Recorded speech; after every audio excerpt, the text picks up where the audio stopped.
খুলেছো? এই দেখো বন্ধুরা, সবজি এনেছে রাত্রিরে। আমরা রাত্রি ফুটে রাখি, সকালে টাইম হয় না। সকালে 9টার মধ্যে ভাত চাই। আলু এনেছে, দেখা এখানে ভেন্ডি এনেছে, কাঁকরোল এনেছে, টমেটো এনেছে, শসা এনেছে আর কাঁচা লঙ্কা। এখানে কি এনেছে? লাল শাক। শোনো, দেখাচ্ছিস না তো? দেখাও, লাল শাক এনেছে, শাক বাজবো। আর এখানে কি এনেছে আবার আমাদের সোনার জন্য? কি এনেছে? শাক। যাক, তুমি কেমন ধরো? এ মা, কলাগুলো কি এনেছে? থাকবে? মা, পচে গেছে তো কলাগুলো, বড়া করে নিতে হবে মনে হচ্ছে। আমাদের সোনার জন্য আপেল এনেছে। টমেটো টমেটো এনেছে, টমেটো। কলাগুলো কি হবে? পেঁপে আছে। দেখি কি রান্না করা যায়, কালকে দেখাবো রান্না করে।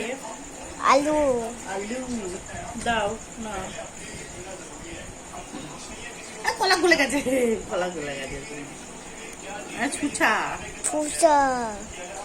কই, তুমি দেখিয়েছো? দেখি, চলো।